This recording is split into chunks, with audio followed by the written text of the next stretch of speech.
हरिहर नमस्कार सब लोगों को। ये दूसरा सेशन है, दूसरा सत्र जो हम लोग स्टार्ट कर रहे हैं कर्म दर्शन के।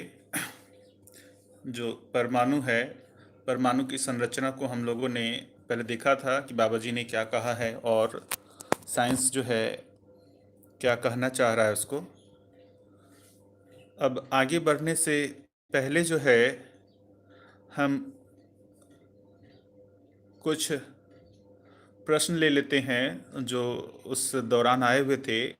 मैंने बीच में उसको देखा तो जो पहला प्रश्न है, प्रदीप राणा जी ने कहा है, यदि जीवन भी परमाणु है तब क्या इसको भी मैथमेटिकली एक्सपेरिमेंट के द्वारा देखा जा सकता है या नहीं। ये जो इनका प्रश्न है, ये ऐसे प्रश्न जो है मैंने बहुत लोगों के मन में देखे हैं और खुद मेरे मन में भी रहा पहले। और बाबा जी से भी जो है कई लोग इस तरीके के प्रश्न पूछते ही थे। देखिए, इसमें तर्क संगत जो जो आंसर लगता है कि जितने भी एक्सपेरिमेंट होते हैं उसमें किसी एक प्रभाव का ही अध्ययन होता है। तो यदि हम दो तरीके के परमाणु की बात करें, एक गठनशील और एक गठनपूर्ण परमाणु, तो जितने भी एक्सपेरिमेंट हैं वो जो भी हम इक्विपमेंट्स बनाएंगे वो किसी प्रभाव का ही अध्ययन करेगा। वो भौतिक रासायनिक प्रभाव का ही अध्ययन हो सकता है, क्योंकि जो इक्विपमेंट्स बने हुए हैं वो भौतिक रासायनिक परमाणुओं से मिलके ही बने हुए हैं। तो उन भौतिक रासायनिक परमाणुओं के ऊपर जो है किसी भौतिक रासायनिक परमाणु का ही प्रभाव पड़ सकता है, जीवन परमाणु का प्रभाव उस पर नहीं पड़ सकता। तो इस आधार पर जो जीवन परमाणु है, जीवन परमाणु चूंकि भार बंधन और अनुबंधन से मुक्त है, इसलिए हम कोई भी भौतिक रासायनिक परमाणुओं से बनी ऐसी कोई भी एक्सपेरिमेंटल सेटअप को नहीं बना पा सकते जो इस जीवन परमाणु के साथ किसी भी तरीके का कोई प्रभाव प्रस्तुत करता हो। इसलिए ये जीवन परमाणु जो है, इसको हम किसी भी तरीके से भौतिक रासायनिक विधि से इसके एग्जिस्टेंस का पता नहीं लगा सकते। एक तो आंसर मेरे को यही लगता है। दूसरा जो एक प्रश्न है बहुत ही सुंदर, जो है व्यापक ऊर्जा स्वरूप कैसे है। ये बहुत ही सुंदर प्रश्न है। इस चीज को बाबा जी ने बहुत फोकस किया कि जो व्यापक वस्तु है वो स्वयं में साम्य ऊर्जा है और सभी को समान रूप से प्राप्त है। यही साम्य ऊर्जा जो है, यही मूल कारण है हर एक परमाणु अंश से लेकर परमाणु में क्रियाशीलता को बनाए रखने का। इसमें मैंने एक जो वीडियो देखा था बाबा जी के साथ, प्रवीण भैया हैं, उनका एक चर्चा था। उसमें वो बाबा जी से ये बार बार पूछ रहे थे कि आप ऐसा क्यों कह रहे हैं कि ये व्यापक वस्तु जो है उसमें रहने के कारण हर एक परमाणु अंश या परमाणु हर एक इकाई ऊर्जित है। आप ऐसा क्यों नहीं कहते कि हर एक इकाई स्वयं में ऊर्जित है। वो परमाणु अंश जो है वो व्यापक में रहने के कारण ऊर्जित नहीं है, वो स्वयं में ऊर्जित है।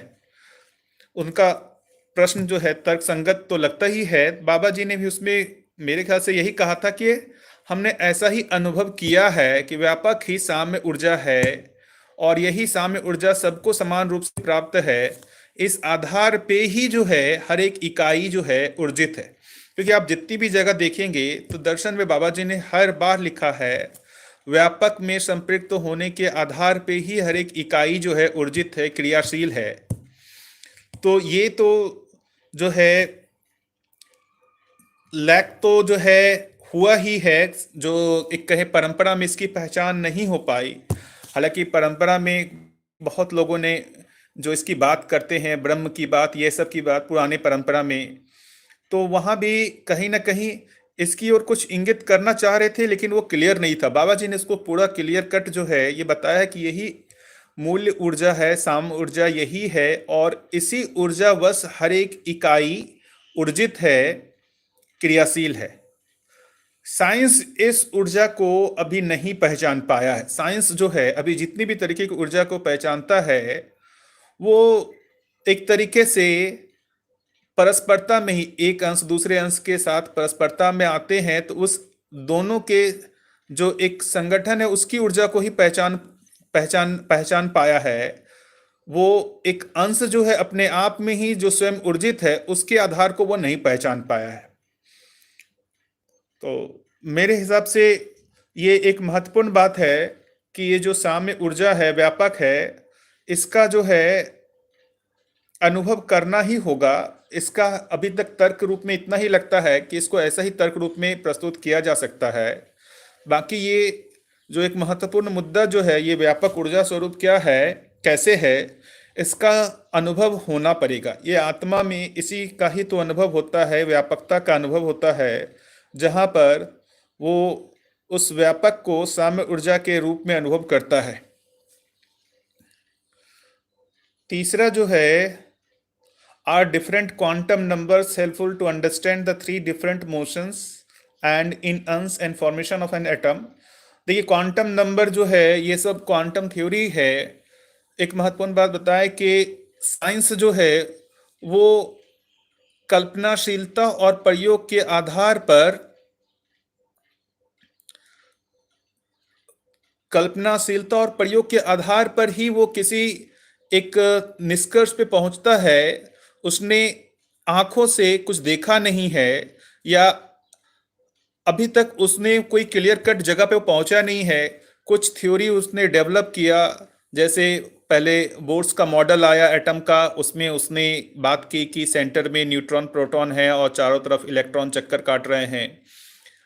लेकिन इस संरचना के आधार पे भी ऐसे बहुत सारे एक्सपेरिमेंटल रिजल्ट थे जो एक्सप्लेन नहीं हो रहे थे। उसको एक्सप्लेन करने के लिए एक क्वांटम थ्योरी आई। क्वांटम थ्योरी जो है वो अपने आप में ही एक अलग तरीके का कंसेप्ट है। उस आधार पे उन्होंने कुछ चीज़ों को एक्सप्लेन करने की कोशिश की जो बोर्स मॉडल से एक्सप्लेन नहीं हो रही थी। लेकिन ये कहें कि इसने भी पूरी तरीके से अच्छे से समझ लिया है, ऐसा नहीं है। तो अभी हर थ्योरी जो है उसका अपना कुछ कहें कि इम्पोर्टेंस है, जो वो अभी तक की जो भी चीज़ें एक्सपेरिमेंटल जो ऑब्जर्वेशन है उसको वो जो एक्सप्लेन नहीं हो रही थी उसको वो एक्सप्लेन करता है। बट उसके साथ ड्रॉबैक भी है कि कुछ और भी ऐसी चीज़ें हैं जिसको वो एक्सप्लेन नहीं कर पा रहा। इसलिए साइंस जो है किसी भी तरीके के अभी उसने फिक्स्ड नहीं कर दिया है कि यही फंडामेंटल और यही लास्ट थ्योरी है। उसमें चल ही रहा है उनका शोध कार्य। तीसरा एक और जो प्रश्न है, क्या सभी अंश एक दिशा में घूर्णन करते हैं, केंद्र व परिवेशीय अंश? देखिए, एक तो जो है बाबा जी ने भी कहा है कि एक अंश यदि किसी परमाणु में नहीं है तो वो घूर्णन कार्य करता ही रहता है व्यापक में। साइंस में भी इस बात को कहा ही जा रहा है कि जो भी इलेक्ट्रॉन प्रोटॉन न्यूट्रॉन है वो घूर्णन कार्य तो करते ही हैं, चाहे वो नाभिक में हो, सेंटर में प्रोटॉन न्यूट्रॉन हो, और या इलेक्ट्रॉन जो चारों ओर चक्कर काट रहे हैं। इलेक्ट्रॉन जो है वो घूर्णन के साथ साथ जो है एक सर्कुलर मोशन भी करता रहता है। तो वो क्या एक ही दिशा में घूर्णन करते हैं? देखिए, यदि इलेक्ट्रॉन जो है यदि एक सर्कल में घूम रहा है तो आप ध्यान से सोचें तो उसमें दो दिशा हमेशा ही बनी रहती है, एक क्लॉकवाइज और दूसरी एंटी क्लॉकवाइज। सो इसलिए इसको जो है साइंस जो है अप स्पिन और डाउन स्पिन के नाम से जानता है। इसलिए दो दिशा हमेशा ही बनी रहती है। दो और जो कमेंट हैं विपिन भैया का कि साइंस में भी किसी ने कुछ नहीं देखा है, सब कुछ एजम्पशन ही है। देखिए, ऐसा कहना भी बहुत उचित नहीं है कि साइंस में किसी ने भी कुछ नहीं देखा है। यदि हम यहाँ देखने की बात आंखों से कहें तो आंखों से निश्चय ही किसी ने कुछ नहीं देखा है, और क्योंकि आंखों की अपनी एक क्षमता है, वो एक निश्चित जो कहे कि साइज के चीज़ों को ही देख सकता है, उससे कम साइज की चीज़ों को नहीं देख सकता है। लेकिन उसने ऐसे अपनी आंखों की क्षमता को बढ़ाने की कोशिश की है, बहुत सारे जो है इक्विपमेंट्स बनाए हैं जिससे वो अपनी आंखों से जो नहीं दिखता है उसको वो देख पा रहा है। तो सब एजम्पशन ही है, ऐसा कहना नहीं है कि उसमें कुछ चीजें तो जो है उन्होंने समझा ही है।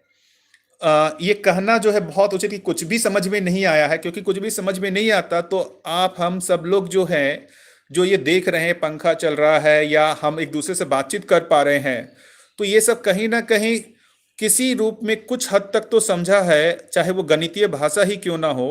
उस गणितीय भाषा को समझ करके उसको अपने प्रयोग में लाया ही है।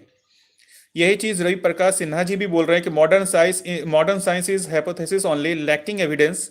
देखिए, एविडेंस का लैकिंग नहीं है। मैं यहाँ से बैठ करके आप सब लोगों को अपनी बात सुना पा रहा हूँ, ये बहुत बड़ा एविडेंस है कि कुछ चीज़ों को तो हमने समझा। ये तरंग है, ये जो भी है इलेक्ट्रोमैग्नेटिक वेव्स हैं, ये तो मैंने देख जो है साइंस ने समझा ही कि जैसे मैं जो बोल रहा हूँ, जो ये ध्वनि तरंग है, ये ध्वनि तरंग जो है ये इस मोबाइल के माध्यम से एक इलेक्ट्रोमैग्नेटिक वेव के फॉर्म में कन्वर्ट हो करके आप तक वो इतनी जल्दी पहुंच जा रहा है, तो ये इसका एविडेंस है।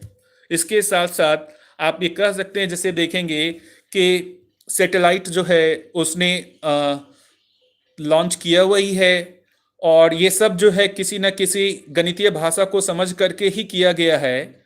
इसलिए एविडेंस नहीं है ऐसा कहना गलत होगा। देखिए, मतलब हम पूरी तरीके से डिनाई नहीं करते हैं, लोग जो है ट्रस्ट कर रहे हैं, उसका कुछ तो रीजन है कि कहीं ना कहीं वो कुछ तो प्रयोग करके दिखा पा रहे हैं कि उसने कुछ तो समझा है। संपूर्णता में नहीं समझा है, लेकिन जो भी गणितीय भाषा को जितना कुछ भी समझा है उसको साथ वो प्रयोग करके तो दिखा ही पा रहे हैं।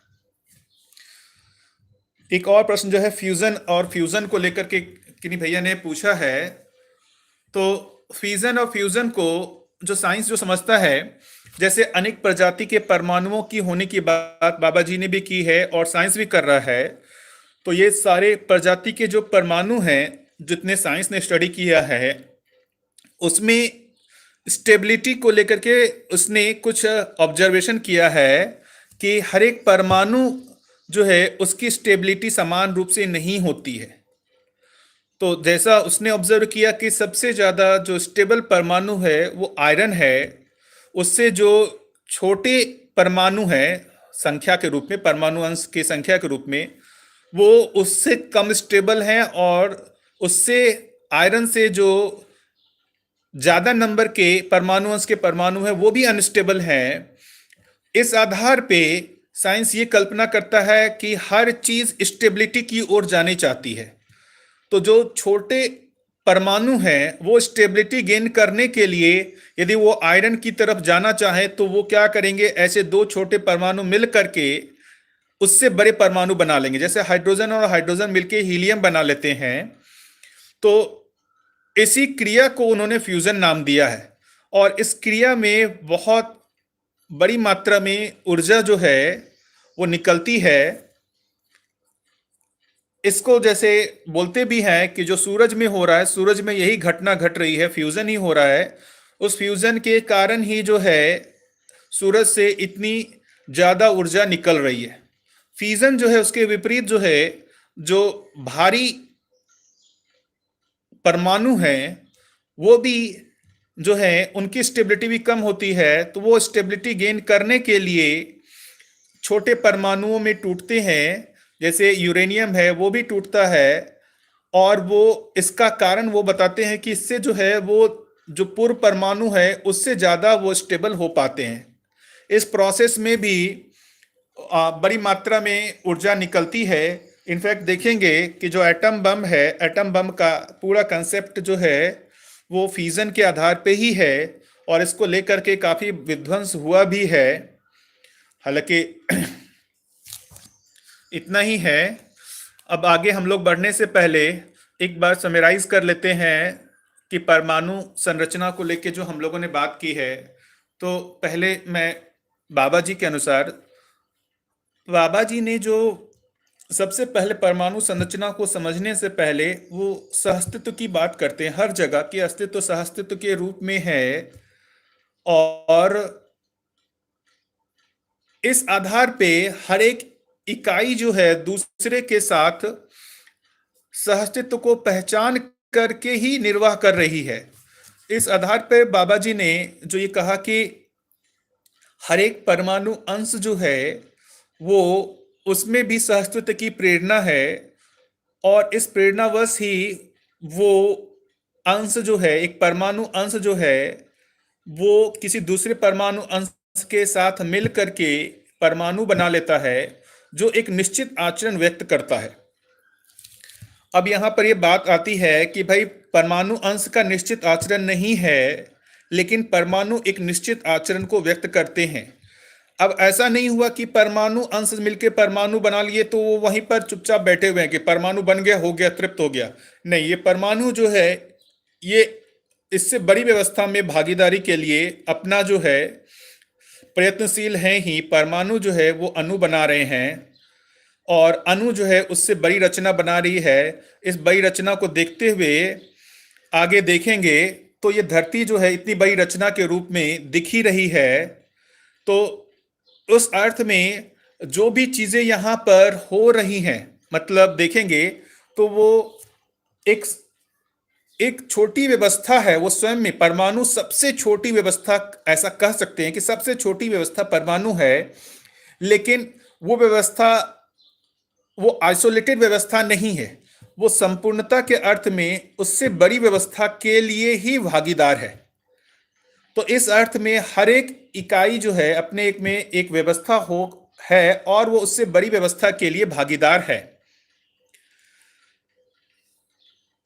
तो इस अर्थ में बाबा जी ने जो है परमाणु को समझा, और इस अर्थ पे ये भी निष्कर्ष निकाला कि जीवन भी एक परमाणु है और गठनपूर्ण परमाणु है।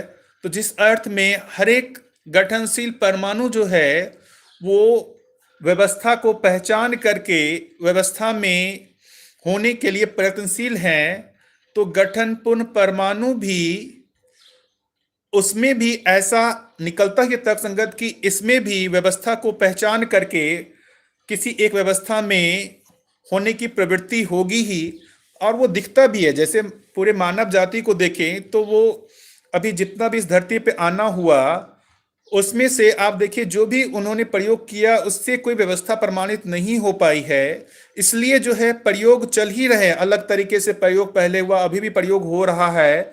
और ये जब तक इस धरती पे ये व्यवस्था प्रमाणित नहीं हो जाती है, मानवीय व्यवस्था, ये मानव का प्रयास चलता ही रहेगा। इसी प्रयास वश ही जो है आप ये कह सकते हैं इस दर्शन का भी जो इस धरती पे आना हुआ बाबा जी के माध्यम से, वो भी मैं मानता हूं कि इसी अर्थ में ही रहा, क्योंकि ये अस्तित्व ही सहअस्तित्व के रूप में है। तो ये व्यवस्था प्रमाणित होना ही चाह रहा है, मानव भी एक व्यवस्था में जीना ही चाह रहा है। व्यवस्था का स्वरूप पता नहीं चल रहा, क्योंकि आज तक कोई भी इस तरीके से दर्शन ने जो भी है इस मानवीय व्यवस्था की बात नहीं की, या जो भी है।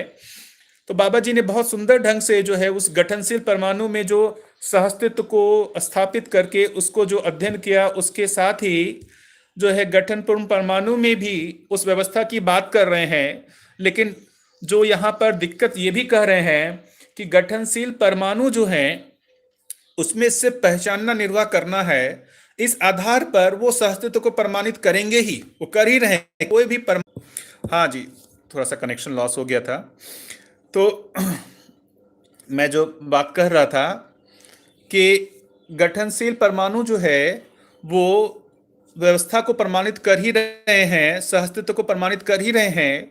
जो गठनपूर्ण परमाणु है उसमें सिर्फ पहचाना, निर्वाह करना नहीं है, उसमें जानना, मानना के आधार पे पहचानना, निर्वाह करना है। इस अर्थ में यदि मनुष्य का जानना मानना ठीक नहीं होगा तो पहचानना, निर्वाह करना भी ठीक नहीं होगा।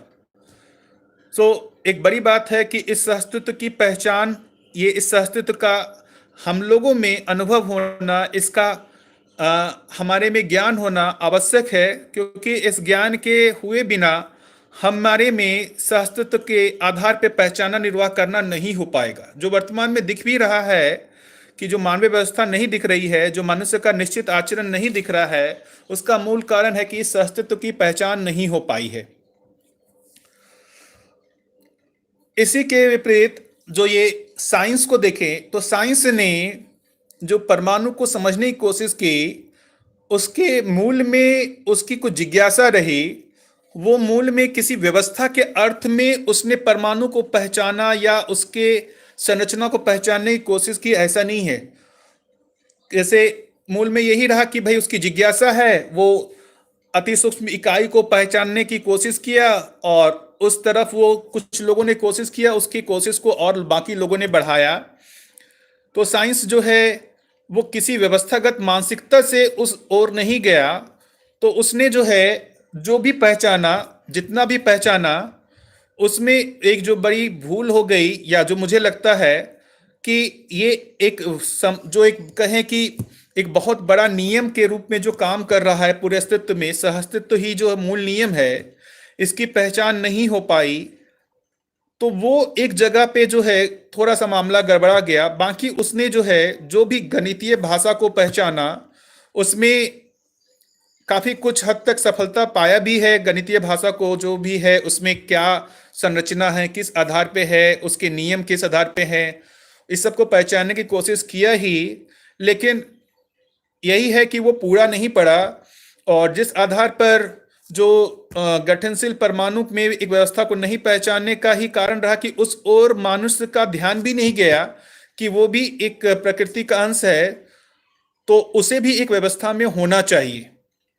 तो बाबा जी के माध्यम से ये हुआ है तो एक अच्छी बात है, इसको हमारे को स्वीकार करना चाहिए। साइंस का भी ध्यान जाएगा किसी और, तो वो भी इस ओर ध्यान देगा ही और कार्य करेगा ही। चलिए आगे बढ़ते हैं हम लोग। जो दूसरा चैप्टर है विकास क्रम विकास, पहले इसको हम समझ लेते हैं कि जो है ये दर्शन में जो बाबा जी क्या कह रहे हैं, विकास क्रम विकास। देखिए जो ये बात हो रही है कि पूरे अस्तित्व में देखेंगे तो परमाणु अंश से लेकर के जागृति परम तक ही कोई भी चीज होगा वो इस बीच में ही होगा।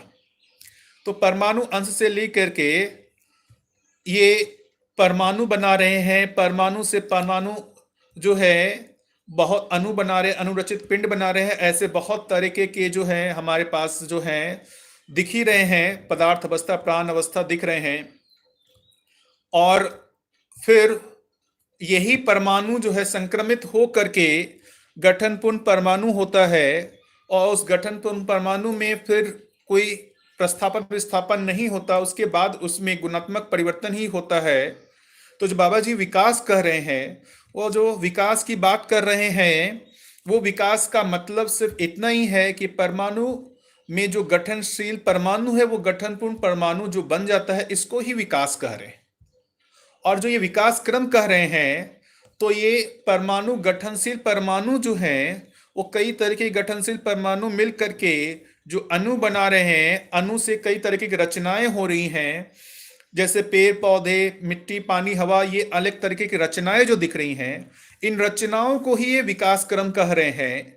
और इस रचना का जो आगे चल के हम लोग देखेंगे, इस रचना में जो सबसे सर्वोत्कृष्ट रचना जो बाबा जी बोलते हैं वो मेधस को बोलते हैं कि ये रचना का सबसे मैं कहे कि सर्वोत्कृष्ट भाग है वो मेधस है। लेकिन इन सब को उन्होंने विकास क्रम ही कहा, इसमें विकास नहीं कहा उन्होंने। तो विकास मूलतः वो जो कह रहे हैं परमाणु गठनशील परमाणु के गठनपूर्ण परमाणु होने को ही वो विकास कह रहे हैं। आगे चलते हैं, वो जैसे से आता जाएगा हम लोग और बात करते जाएंगे।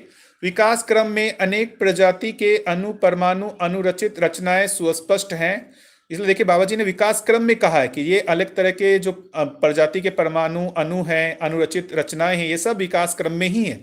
जैसे धरती एवं अनेक ग्रह गोल अस्तित्व में विद्यमान हैं, ये सभी रचनाएं ठोस तरल विरल के रूप में ही वर्तमान हैं।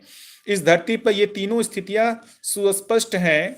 तीनों स्थितियां मतलब जो ठोस तरल विरल की बात कर रहे हैं कि इस धरती पे तीनों ही चीज दिखते हैं, हवा भी दिख रहा है, पानी भी दिख रहा है, ठोस भी दिख रहा है, और भी सब बहुत सारी चीजें जो ठोस तरल विरल के रूप में हैं।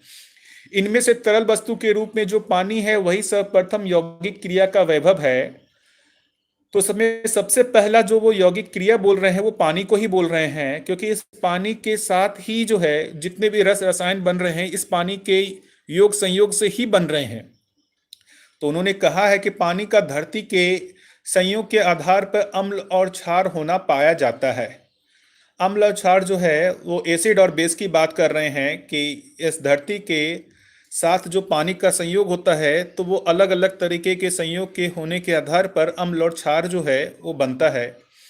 इनका निश्चित मात्रा तक उदय होने के बाद ही ब्रह्मांडीय उष्मा के संयोजन से प्रतिबिंबन परस्परता में पहचानने का आधार प्रभाव से पुष्टि तत्व व रचना तत्व के रूप में द्रव्य रचनाएं होना पानी में पाया गया। अब ये बहुत महत्वपूर्ण बात जो बाबा जी कह रहे हैं, ये जो पदार्थ अवस्था से प्राण अवस्था का उदय कैसे हुआ है इसकी बात कर रहे हैं कि पदार्थ अवस्था से प्राण अवस्था के उदय से पहले जो है कई तरीके के रस रसायन बने, कई तरीके के यौगिक बने, और ऐसे यौगिक बनने के क्रम में जो ब्रह्मांडीय उष्मा है, ब्रह्मांड से जो भी जो उष्मा है उसके आधार पे जो पुष्टि तत्व और रचना तत्व जो है ये द्रव्य रचनाएं पानी में जो है बननी शुरू हुई। तो ये जो बोल रहे हैं कि प्राण कोशिका जो है, प्राण कोशिका को देखेंगे जो है प्राण कोशिका के अंदर ही पुष्टि तत्व और रचना तत्व है। तो ये जो ब्रह्मांडीय उष्मा के प्रभाव से ये जो रस रसायन है इनके मिलने से ही एक तरीके से ये कहें कि प्राण कोशा का बनना होता है। इस प्राण कोशा के जो बोल रहे हैं इसके मूल रूप को काई कहा जाता है। तो जो सबसे पहला जो बोलते भी हैं कि जो प्राण कोशा जो है सबसे पहला जो एक लिविंग, जो साइंस इसको लिविंग सेल कहता है। लिविंग सेल का मतलब जो है कि आगे चल के देखेंगे प्राण कोशा जो है वो अपने आप में श्वसन प्रश्वसन करते हुए दिखते हैं और मल्टीप्लाई करते हुए दिखते हैं, जो पदार्थ अवस्था में नहीं दिखता। पदार्थ अवस्था वो एक निश्चित जैसा है वैसा बना रहता है, लेकिन प्राण अवस्था वो जैसा है वैसा बने हुए रहने के साथ वो अपनी संख्या को भी बढ़ाता रहता है। तो इस आधार पर वो प्राण अवस्था की जो है वो पदार्थ अवस्था से भिन्न है। तो उसकी जो सबसे मूल इकाई को काई कहा जाता है। ऐसे काई के अनंतर ही प्राण कोशिकाओं से रचित रचनाएं एक कोशीय, द्विकोशीय, बहुकोशीय विधि से घटित हो चुकी हैं। तो बोल रहे हैं कि ऐसे बहुत सारे प्राण कोशिकाएं जो हैं, जो सेल हैं, वो एक कोशिकीय, द्विकोशीय, बहुकोशिकीय विधि से घटित हो ही रही है। जैसे हमारे को ह्यूमन बॉडी को देखे तो ये बहुत सारी कोशिकाओं से मिलके बना हुआ है, लेकिन ऐसा भी एक कोशिका है जो मतलब यूनिसेल्युलर है। जैसे एक मेरे को याद है बहुत छोटे में अमीबा मैंने पढ़ा था, जो एक कोशिकीय उसको जीव कहते हैं कि वो सिर्फ एक कोशिका ही रहता है। तो ऐसे बाबा जी बोल रहे हैं कि एक कोशिकीय, द्विकोशिकीय, बहुकोशिकीय प्राण कोशिकाएं जो हैं वो इस तरीके से बने हुए ही हैं, या एक रचना में विकास क्रम को प्रदर्शित करता है। तो ये बता रहे हैं कि ये रचना में एक विकास क्रम को प्रदर्शित करता है। कि विकास क्रम का मतलब है एक कोशिकीय से ज्यादा विकसित रचना द्विकोशिकीय, उससे ज्यादा विकसित रचना बहुकोशिकीय है। यह धरती अपने में मृदा, पाषाण, मणि, धातु के रूप में छोटी बड़ी रचना विद्यमान है। यौगिक क्रिया वैभव के रूप में प्राण कोशिकाओं से रचित रचनाओं को वनस्पति संसार कहते हैं। अब ये बोल रहे हैं कि जो यौगिक क्रिया वैभव के रूप में जो प्राण कोशिकाएं हैं उनसे रचित रचनाओं को वनस्पति संसार कहते हैं। पेड़ पौधे ये सब जो हैं वो देखेंगे प्राण कोशिकाओं से ही मिलकर बने हुए हैं। इसलिए आप देखेंगे एक छोटा पौधा जो है वो एक छोटे से बड़ा होता हुआ दिखता है, क्योंकि ये जो प्राण कोशिकाओं में ये जो एक वैभव दिखता है कि वो अपने जैसा बने हुए रहते हुए और मल्टीप्लाई करते रहते हैं। इसलिए जो है इसको हमने जो है वनस्पति संसार कहा, जो भी है ये प्राण अवस्था कहा इसको। बाबा जी ने जो 4 अवस्थाओं की, रिस्टार्ट योर यूट्यूब, अच्छा ऐसा बोल रहे हैं। आवाज आ रही है मेरी? कुछ लोगों की बात ऐसी आ रही कि रीस्टार्ट यूट्यूब बोल रहे हैं। कोई एक जवाब दे दे। हरिहर, सब लोगों को मेरी आवाज आ रही है क्या? ओके, ठीक। तो अब आगे की जो बात करें कि जो बाबा जी ने जो चार अवस्था के पदार्थ अवस्था, प्राण अवस्था, तो पदार्थ अवस्था से ही प्राण अवस्था का प्रकटन हो रहा है। इसके लिए जो बाबा जी ने जो ये यौगिक क्रिया कहा, और उस यौगिक क्रिया में जो सबसे पहला पानी की बात की, उस पानी से जो भी अम्ल क्षार के धरती के संयोग से जो है अम्ल क्षार का निर्माण हुआ, उससे अलग तरीके के रस रसायन बने। ऐसे रस रसायन बनने के बाद ब्रह्मांडीय उष्मा के प्रभाव से जो है प्राण कोशिका बनना, और उस प्राण कोशिका के बनने से ही जो है ये प्राण अवस्था का आगमन हुआ इस धरती पे। इससे ये पता लगता है कि धरती के रूप में विविध द्रव्यों के संयोजन से ही यौगिक क्रिया वैभव संपन्न होना और इसके मूल स्वरूप में भिन्न व्यक्त होने का उत्सव होना होता ही है। यही रासायनिक उर्मी है। रासायनिक द्रव्यों के उत्सव को हम उर्मी कह रहे हैं। तो ये जो बाबा जी कह रहे हैं कि जो पदार्थ अवस्था से जो प्राण अवस्था का जो उदय हुआ है, इसको बाबा जी एक उत्सव के रूप में देख रहे हैं। उत्सव का मतलब जो है कि एक तरीके से जो भी चीज है उससे उससे आगे की ओर सहअस्तित्व को प्रमाणित करने के लिए जो भी घटनाएं घट रही हैं उसको बाबा जी उत्सव कह रहे हैं।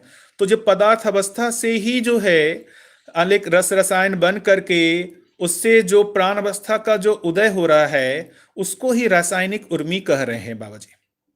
हर प्राण कोशा में प्राण सूत्रों का होना पाया जाता है। इसी में रचना तत्व व पुष्टि तत्व निश्चित मात्रा में समाया रहता है और रचना विधि निहित रहती है। बहुत सुंदर बात जो ये कह रहे हैं, ये साइंस भी बात कह रहा है। यहां पर जो हम लोग साइंस के अकॉर्डिंग देखें तो साइंस जो है डीएनए आरएनए की बात कर ही रहा है, कि बोलता ही है कि हर एक मनुष्य का डीएनए अलग अलग होता है। तो हर एक जो बात कहें कि जो भी हमारे सेल हैं, जो पूरे ह्यूमन बॉडी है, वो असंख्य असंख्य तो जो है नहीं करना चाहिए, बहुत सारे जो लिविंग सेल से मिलके बना हुआ है। तो हर एक सेल जो है उसमें डीएनए जो पाया जाता है, वो डीएनए जो है वो उस सेल के एक निश्चित रचना को व्यक्त करता है। और इसी रचना के आधार पर जैसे एक जो है प्राण कोशा दो प्राण कोशा में डिवाइड होते हैं, तो वो एक जैसे ही रचना को व्यक्त करते हैं। जैसे जैसे आप देखेंगे आम में देखेंगे तो वो एक अलग तरीके की जो है सेल है, और उसका एक डीएनए अलग है। मनुष्य का डीएनए अलग है। मनुष्य में भी देखेंगे तो हर एक मनुष्य के जो डीएनए स्ट्रक्चर्स बोलते हैं वो अलग अलग हैं। तो इसी चीज को बाबा जी भी कह रहे हैं कि हाँ, हर प्राण कोशा में प्राण सूत्रों का होना पाया जाता है। इसी में रचना तत्व और पुष्टि तत्व निश्चित मात्रा में समाया रहता है। रचना तत्व पुष्टि तत्व जो है उसी की बात कर रहे हैं, डीएनए प्रोटीन्स की ही बात कर रहे हैं बाबा जी। ऐसे प्राण सूत्र अपने में श्वसन क्रिया संपन्न रहते हैं। जो प्राण सूत्र की बात कर रहे हैं, जो कोशिका की बात कर रहे हैं, जो सेल की बात कर रहे हैं, इस प्राण कोशिक सूत्र में जो है, प्राण कोशिका में जो है वो श्वसन क्रिया होता ही रहता है। श्वसन क्रिया का मतलब जो है कि जैसे ये प्राण कोशिका जो है वो कैसे 1 से 2, 2 से 3, ये 4 बनते हैं। तो ये बाहर से कुछ ऑक्सीजन या जो भी है द्रव्य लेकर के और इसको ही मल्टीप्लाई करते हैं। भाई वो जैसे एक कोई प्राण सूत्र जो एक प्राण कोशिका 2 प्राण कोशिका में डिवाइड होगा तो उसमें निश्चय ही जो उसके रासायनिक द्रव्य हैं और जो उसके डीएनए हैं वो सब जो है 2 पार्ट्स में डिवाइड होते हैं। इसके लिए वो श्वसन क्रिया आवश्यक है। इनमें अपने जैसे सूत्रों को विपुलीकरण करने का उत्सव बना रहता है। इसके लिए रासायनिक द्रव्यों की उपलब्धि निश्चित उष्मा का योग आवश्यक रहता है। ये सुंदर बात बाबा जी कह रहे हैं कि ये जो प्राण सूत्र जो है विपुलीकरण का मतलब जो है मल्टीप्लिकेशन की बात कर रहे हैं। ये जो उत्सव ये जो बना रहता है, इसके लिए रासायनिक द्रव्यों की उपलब्धि निश्चित उष्मा का योग आवश्यक रहता है।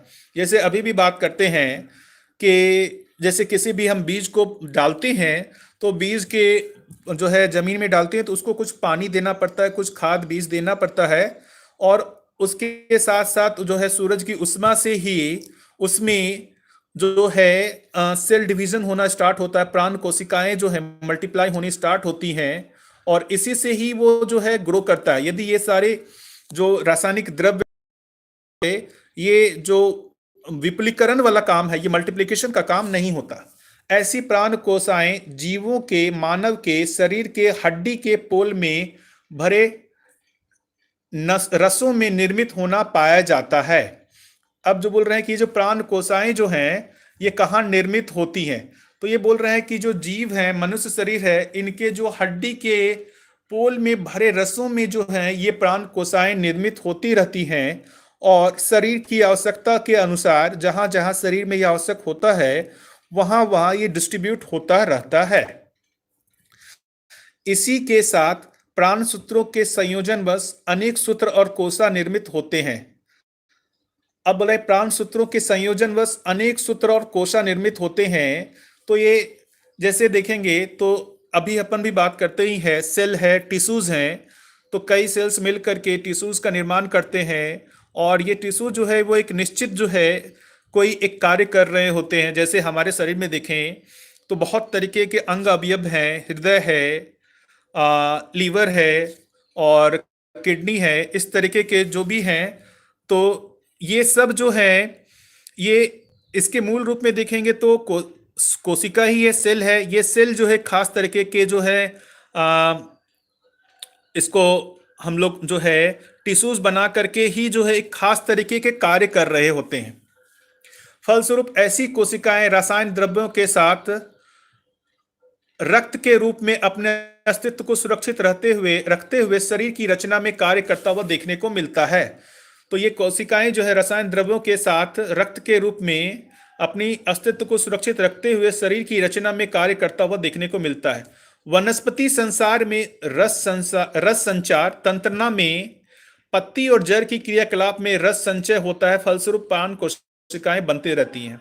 तो बाबा जी ने जैसे बोला कि जो मनुष्य के शरीर और जानवरों के शरीर में जो हड्डी है, हड्डी के जो पोल में जो रस है वहां पर ही प्राण कोशिकाओं का निर्माण होता रहता है। उसी तरीके से जो है जैसे बोलेंगे मनुष्य का शरीर भी तो एक जो है प्राण अवस्था की ही इकाई है, बस इसमें इतना ही है कि इसमें जीवन के संयोग के साथ ही ये जो है चलता है। लेकिन जो है वनस्पति संसार देखेंगे तो वो तो पूरी तरीके से प्राण अवस्था की इकाई है।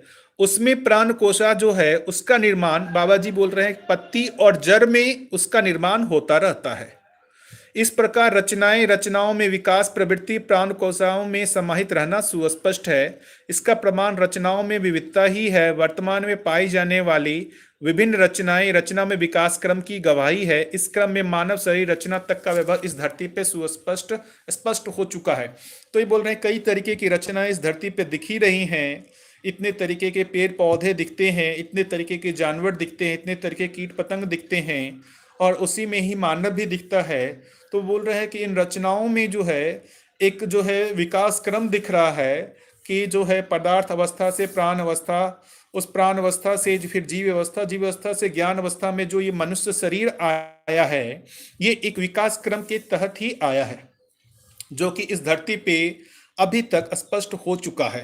हो सकता है किसी दूसरी धरती पे ये चारों अवस्थाएं प्रकट नहीं हुई हों, लेकिन वहां पर भी ये विकास क्रम होगा ही, आज नहीं तो कई सालों के बाद वहां पर भी ये जो है जैसे इस धरती पे वैभव प्रकट हुआ है वहां पर भी वो प्रकट हो।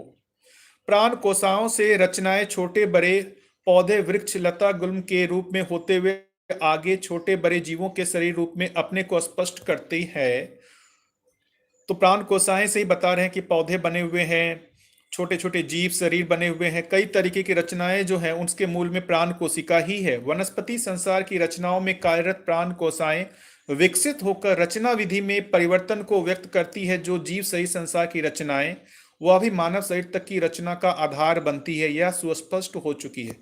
अब बता रहे हैं बाबूजी कि वनस्पति संसार की रचनाओं में कार्यरत प्राण कोशिकाएं विकसित होकर ही रचना विधि में परिवर्तन को व्यक्त करती हैं। जो जीव संसार की रचनाएं वह भी मानव शरीर तक की रचना का आधार बनती है। तो ये जो कहें जीव शरीर का भी जो निर्माण हुआ है उसका आधार वनस्पति संसार ही है।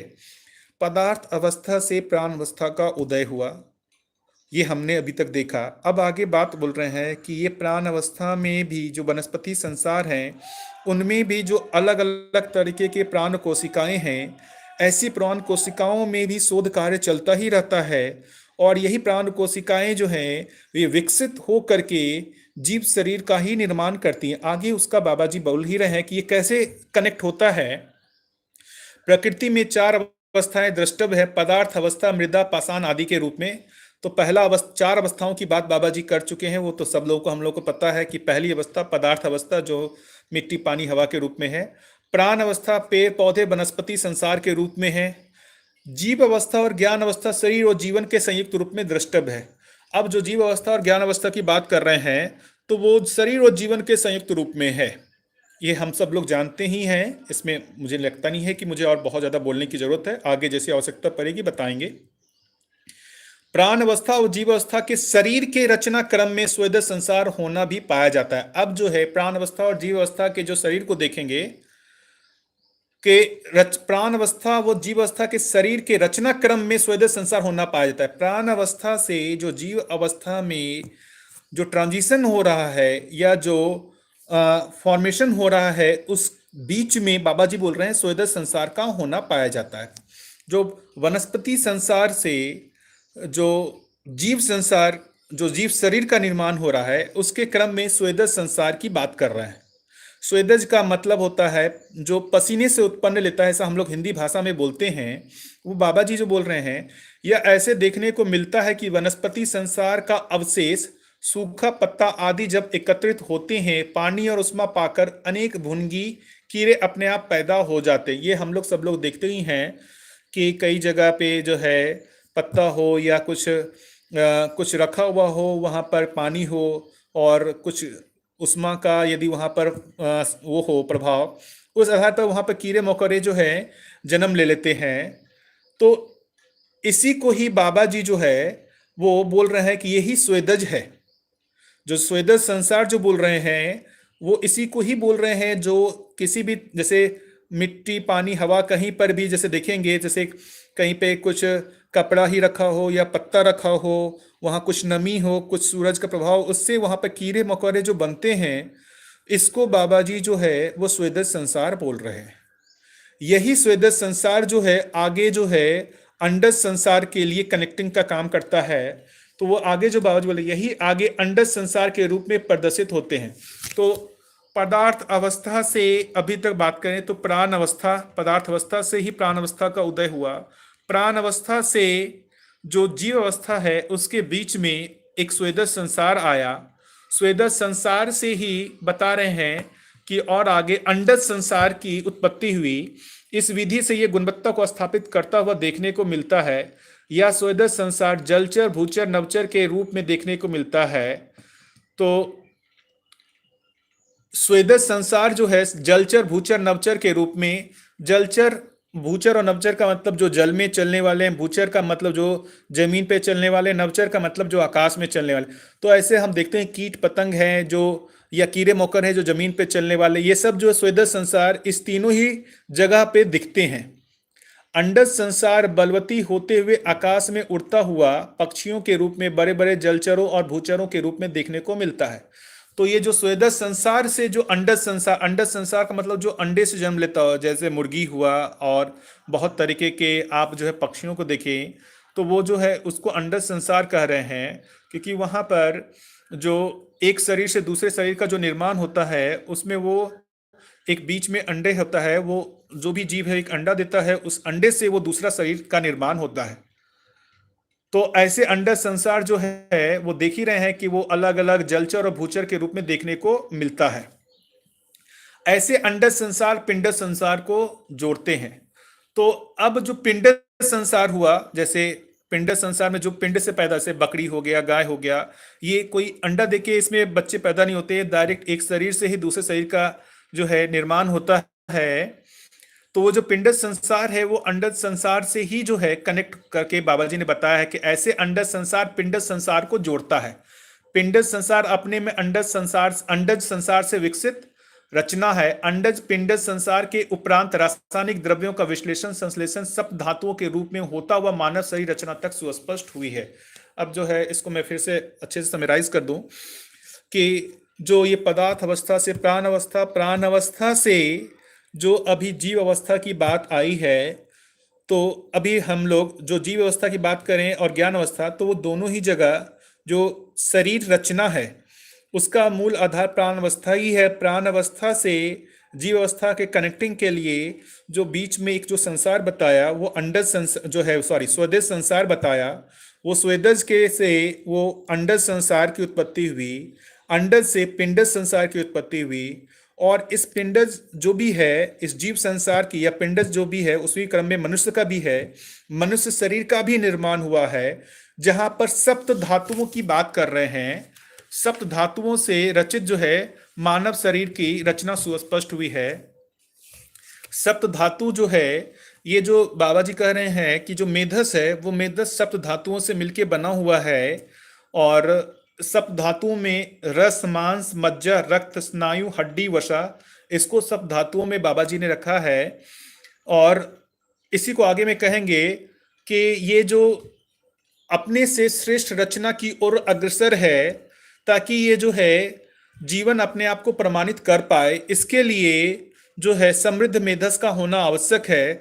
तो ये सारे जो भी पदार्थ अवस्था से प्राण अवस्था, प्राण अवस्था से जीव अवस्था, जीव अवस्था से ज्ञान अवस्था, जो अपने आप ही जो है स्वप्रेरणा से या जो भी है नियति सहज विधि से इस धरती पे प्रकट हुई है, उसका मूल आधार वही है कि वो जागृति को इस धरती पे प्रमाणित किया जा सके।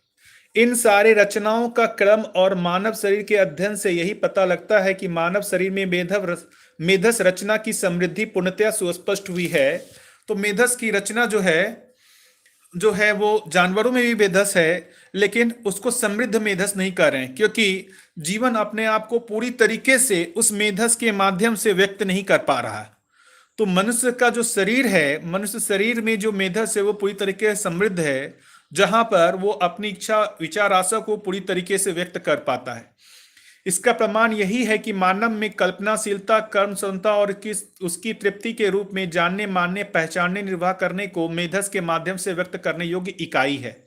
मानवेतर संसार पहचानना, निर्वाह करने तक सीमित है। सो मानवेतर संसार का मतलब मानव को छोड़ करके बाकी और जो भी संसार है वो पहचानना, निर्वाह कर रहे हैं, उनमें जानना मानना नहीं होता।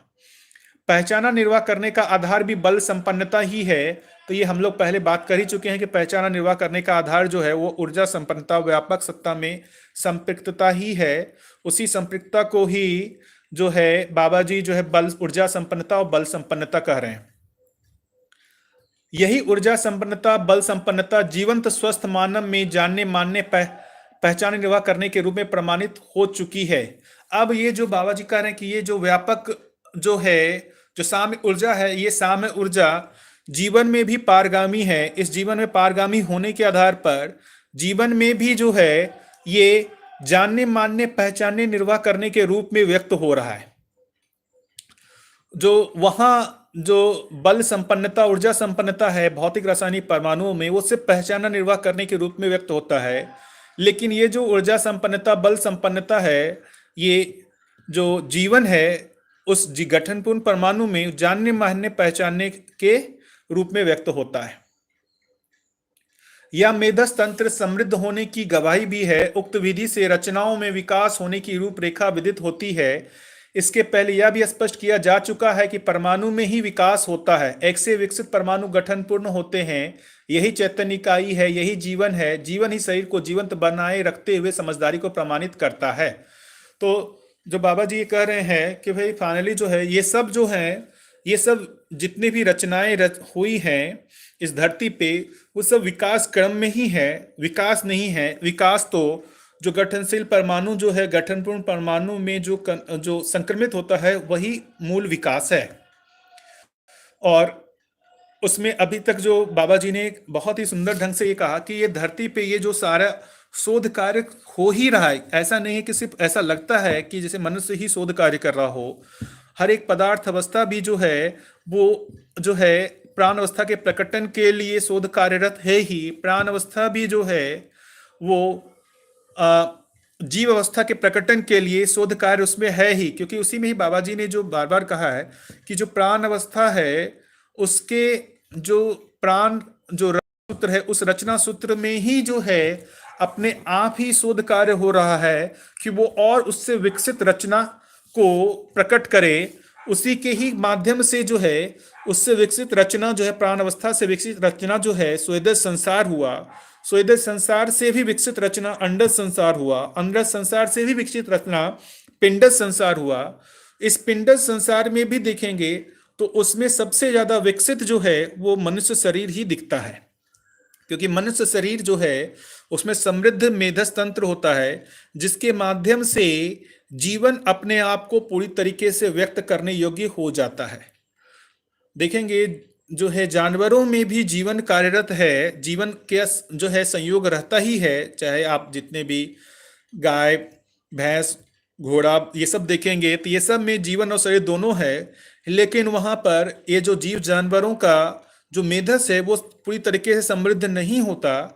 इस समृद्ध नहीं होने के आधार पे जीवन पूरी तरीके से वहां व्यक्त नहीं हो पाता। व्यक्त नहीं होने का मतलब वहां जानने मानने की क्रिया नहीं होती। जैसे कोई जानवर में ऐसा नहीं होता है कि वो जानने की क्रिया कर रहा हो, मतलब जो है वो नियम को पहचानने की कोशिश कर रहा हो, वो अध्ययन कर रहा हो, वो ज्यादातर पहचानना निर्वाह करने तक ही सीमित दिखता है। तो सबसे समृद्ध रचना जो देखेंगे परमाणुओं से, मानव शरीर बनने की स्पष्टता कीजिए भाई जी। ठीक है, फिर से मैं इसको रिपीट करता हूं, मानव शरीर रचना। देखिए कहीं ना कहीं ये देखेंगे इस धरती पे सबसे पहले पदार्थ अवस्था जो भी है, ये धरती अपने आप में पदार्थ अवस्था ही के ही रूप में रहा होगा। ऐसे पदार्थ अवस्था में कई तरीके के परमाणु यहाँ पर हो गए होंगे। उस परमाणु, अनेक प्रजाति के परमाणु होने के बाद कई तरीके के अणु आए होंगे, और ऐसे परमाणु अणुओं के संयोग से पानी का जो है, जल का यहाँ फॉर्मेशन हुआ होगा इस धरती पे। उस पानी के जल के साथ जो है अलग अलग तरीके के जो धरती के संयोग होने से रस रसायन बने, और ऐसे रस रसायन बनने के पश्चात जो है ब्रह्मांडीय किरण के प्रभाव से प्राण कोशिकाओं का निर्माण होना शुरू हुआ इस धरती पे। ऐसे प्राण कोशिकाएं बनते हुए बहुत तरीके की रचनाओं में व्यक्त हुए होंगे, बहुत तरीके के पेड़ पौधे बने हुए होंगे। ऐसे प्राण कोशिकाओं में भी शोध कार्य चल ही रहा है। उनमें भी जो वो रचना तत्व है उसमें शोध कार्य के का मतलब हुआ अपने से श्रेष्ठ रचना के लिए अग्रसर होना बना ही है।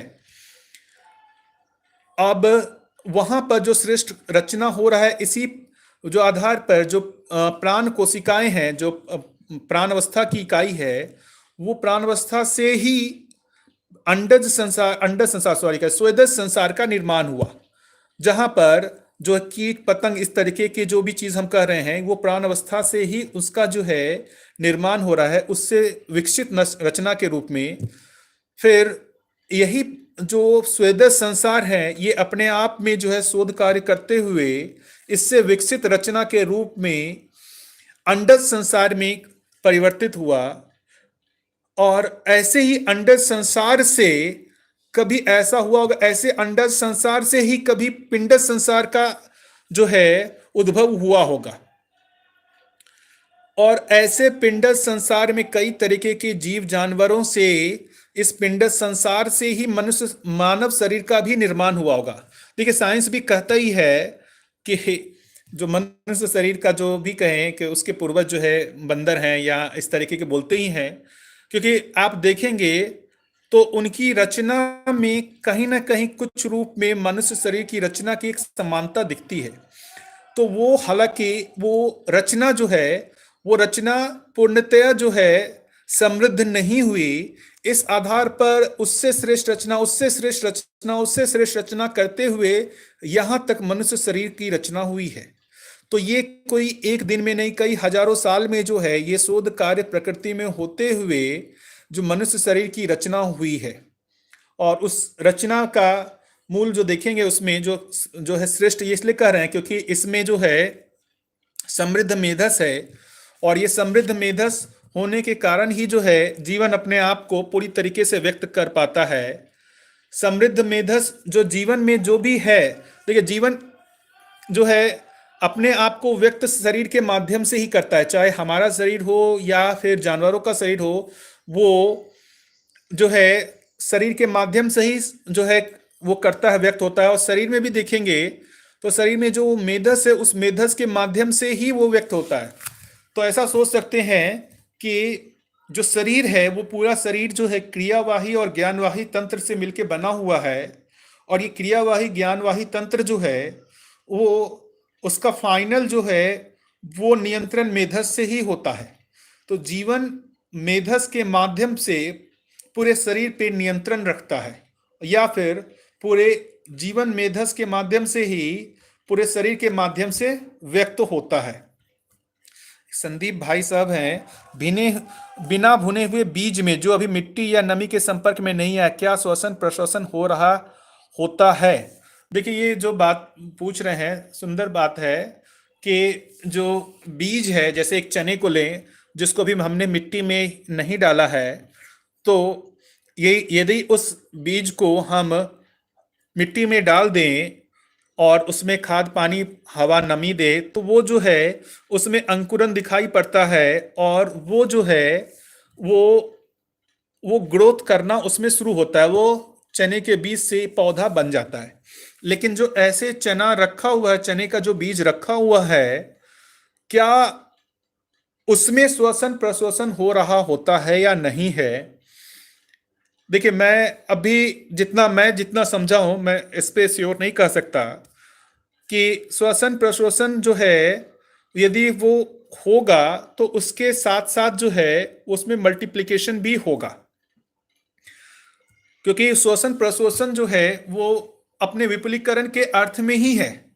लेकिन चने का जो बीज है वो विपुल उसमें दिख रहा है, वो अपने तक ही सीमित है, उसमें विपुलीकरण होता हुआ नहीं दिखता है।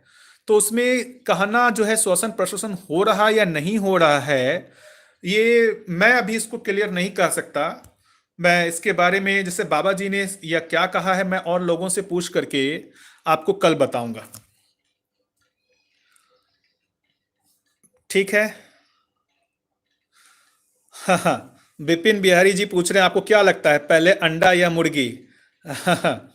तो अब ये जो चीज है पहले अंडा या मुर्गी जो है, देखिए ये प्रश्न जो है ना, ये ऐसा बनता ही नहीं है कि पहले अंडा या मुर्गी है। मैं बार बार यही कह रहा हूं कि जो कहीं ना कहीं जो जीव अवस्था का जो उद्भव है वो प्राण अवस्था से ही हुआ है।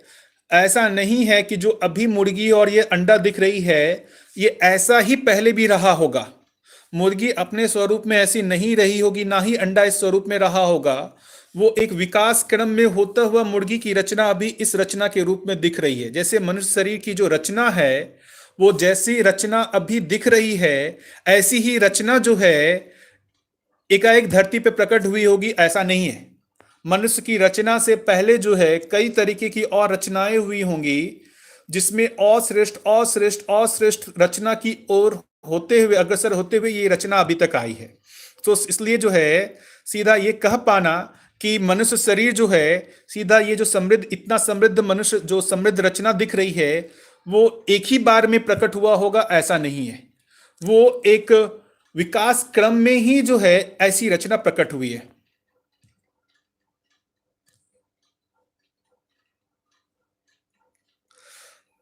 एक बाबू सिंह नायक जी हैं, इससे तो यही लगता है कि अस्तित्व में विकास जागृति एवं उसकी निरंतरता जो नियति क्रम में अस्तित्व में हो रही है उसमें ये विद्या का उद्गम होना भी अस्तित्व सहज है। कुछ प्रकाश डाले। बिल्कुल भैया जी, देखिए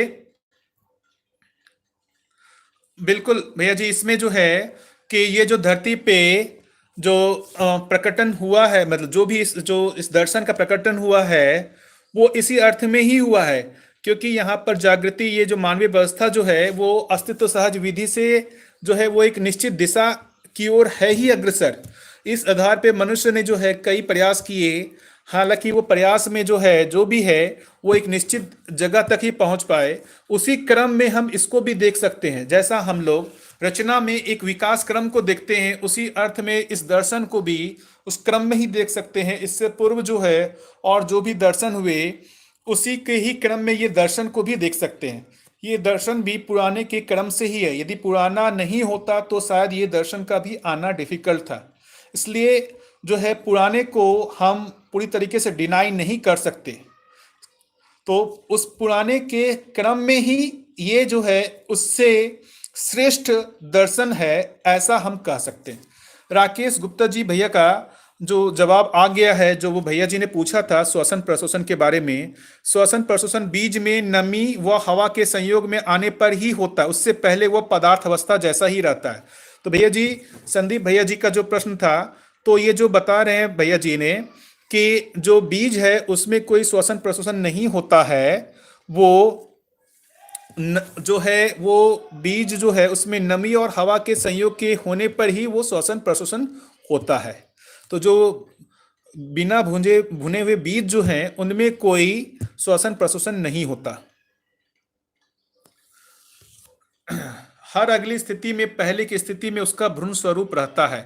हाँ, ये बिल्कुल सही बात बोल रहे हैं कि यदि ये हर अगली स्थिति में पहले स्थिति का जो भी है उसका भ्रूण स्वरूप तो रहता ही है, यदि नहीं रहता तो ये जो है पदार्थ अवस्था से प्राण अवस्था, प्राण अवस्था से जीव अवस्था और जीव अवस्था से जो भी जो मनुष्य शरीर का निर्माण नहीं होता।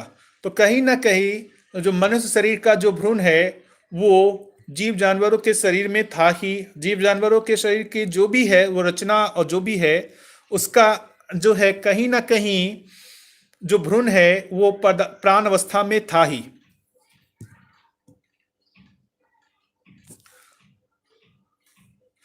आगे जो है मुझे लगता है कि ये विकास क्रम जो है, हाँ, एक जो चीज कोई पूछ रहे हैं जीवन एटम ही है, ये कैसे मान ले।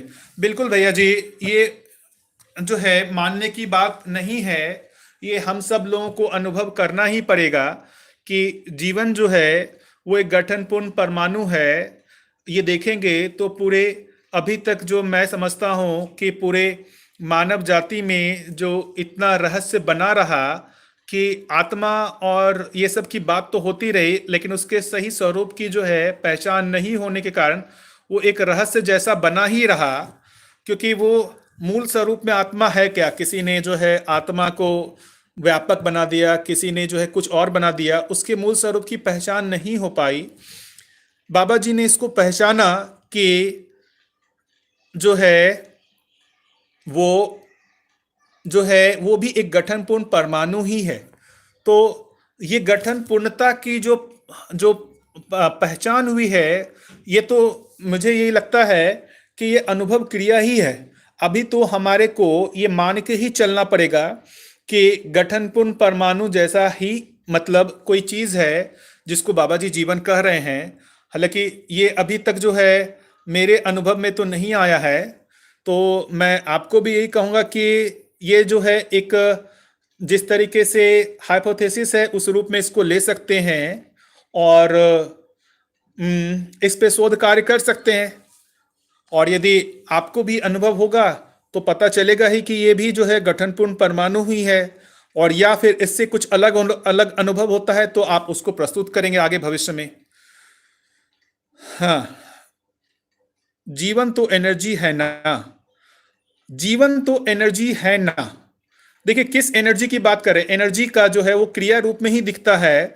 तो पदार्थ अवस्था में भी एनर्जी है और जीवन में भी एनर्जी है। जीवन की एनर्जी को हम इच्छा विचार आशा के रूप में कह सकते हैं। पदार्थ अवस्था की जो एनर्जी है वो उसको हम भार बंधन या अनुबंधन में जो क्रियाशीलता है उसके आधार पर समझ सकते हैं। तो वो जो आप एनर्जी की बात कर रहे हैं वो एनर्जी ऐसा लगता है कि वो कोई फॉर्म नहीं है, वो सिर्फ एक अपने आप में एनर्जी है, ऐसा नहीं है। जीवन का जो स्वरूप है वो अपने आप में एक गठनपूर्ण परमाणु है। उस गठनपूर्ण परमाणु के रहने के साथ जो है वो एनर्जी को व्यक्त कर रहा है। जैसे हम जो इच्छा विचार आशा कर रहे हैं वो इच्छा विचार आशा वो हो कहाँ रहा है, वो उस गठनपूर्ण परमाणु में ही हो रहा है। संदीप भैया जी का प्रश्न है बिना भुने बीज को पदार्थ माने या प्राण। भैया जी, बिना जो भुने हुए जो भी हैं उनको तो पदार्थ ही माना जाए। जब तक जो है वो प्राण अवस्था जो है, जब तक उसमें श्वसन प्रश्वसन होना जो है स्टार्ट नहीं होता तब तक तो उसको पदार्थ अवस्था ही माना जाए। फाल्गुनी जी ये पूछ रहे हैं, स्वेदश संसार का स्वभाव और धर्म क्या है, प्राण अवस्था या जीवावस्था? देखिए, बार बार ये प्राण अवस्था और जीवावस्था जो है, वो जो स्वेदश संसार है उसके बीच की कनेक्टिंग इकाई है। तो वो स्वेदश संसार जो है अपने आप में पूरी तरीके से वो व्यक्त नहीं है, वो इस क्रम में है। पदार्थ प्राण अवस्था से जीव अवस्था के कनेक्ट करने के क्रम में जो ये स्वेदश संसार है, तो उसमें ये ठीक ठीक कह पाना, उसको प्राण अवस्था में ले या जीवावस्था में ले, उसको ये कहना चाहिए कि वो उस क्रम में है। प्राण अवस्था और जीव अवस्था ऐसा बिल्कुल हम दो आइसोलेशन में ना देखें। प्राण अवस्था से जीव अवस्था को एक क्रम के रूप में देखें तो स्वेदश संसार ज्यादा अच्छे तरीके से दिखेगा। आप बोलते हो कि उसका मास नहीं है, तो वो पार्टिकल के बजाय एनर्जी होना चाहिए। देखिए, मास नहीं है, मैं ऐसा नहीं कर रहा हूं जीवन जो है गठन पूर्ण परमाणु का मास नहीं है। साइंस जो है मास को किस तरीके से पहचानता है, आपने यदि मास को पढ़ा होगा तो मास को वो जो है बल के आधार पर पहचानता है कि दो पार्टिकल के बीच में इस तरह कुछ बल लग रहे हैं, तो उस बल के आधार को जो है वो मास पहचानता है, इनर्शियल मास कहते हैं। यदि ये गठन पूर्ण परमाणु कहें तो गठन पूर्ण परमाणु जो है वो किसी के साथ जो है भौतिक रासायनिक क्रिया नहीं करता है, तो वो किसी पे भी वो भौतिक रासायनिक भौतिक बल नहीं लगाएगा। तो जब वो बल नहीं लगाएगा तो वहां पर हम मास की बात ही नहीं करते। तो जो मास की बात हम कर रहे हैं, वो मास की बात हम जो है वो जो जो बल आकर्षण है, उस बल आकर्षण के कारण हम मास की बात कर रहे हैं। जब यहाँ पर जो गठनपूर्ण परमाणु है वहां पर कोई बल आकर्षण है ही नहीं दूसरे परमाणु के साथ, तो वहां मास की बात ही नहीं करनी चाहिए। स्वेदज को किस अवस्था में, इस पे बात तो हो चुकी है। व्यापक को डार्क एनर्जी बोलना सही है क्या? देखिए, डार्क एनर्जी जो है वो ओके, आगे जो है हम लोग बढ़ सकते हैं, फिर क्वेश्चन आंसर को बाद में लेंगे। अब तीसरा जो चैप्टर है परमाणु में विकास, तो अभी तक जो है हम लोगों ने जो विकास क्रम को देखा। विकास क्रम का मतलब हुआ जो पदार्थ अवस्था से प्राण अवस्था, जीव अवस्था और ज्ञान अवस्था के जो शरीर का जो भी है रचना है, उसको हमने विकास क्रम कहा। और विकास जो है फाइनली जो है वो जो गठनशील परमाणु गठनपूर्ण परमाणु में संक्रमित होता है उसी को ही विकास कर रहे हैं। अब उस पर हम लोग आ जाते हैं। इससे पहले रचनाओं में विकास क्रम स्पष्ट हुआ है। यह विकास क्रम परमाणु, अणु, अनुरचित पिंड, वनस्पति संसार, पशु शरीर, मानव शरीर की रचना तक रचना में विकास क्रम को स्पष्ट किए है। मानव शरीर सर्वोच्च विकसित रचना के रूप में अध्ययन गम्य है। तो ये सब हम लोग पिछले चैप्टर में बात कर चुके हैं कि जो मानव शरीर सर्वोच्च विकसित रचना है। मानव शरीर सर्वोच्च विकसित रचना इसलिए है कि मानव शरीर में मेधस रचना पूर्णतया विकसित हो चुकी है। तो जो सब मेधस की बात हम लोग बात कर चुके हैं, मेधस तो जीव जानवरों में भी है, लेकिन सबसे समृद्ध जो मेधस है वो मनुष्य शरीर का ही है। इसलिए जो है सर्वोच्च विकसित रचना जो है वो मनुष्य शरीर को ही कह रहे हैं। सुदूर विगत से ही मानव न्याय, धर्म, सत्य संबंधी तथ्यों का उद्घाटित करने का इच्छुक रहा है। इस क्रम में जितने भी प्रयोग हुए हैं और आगे भी सूझबूझ को विकसित करने की आवश्यकता बनी रही।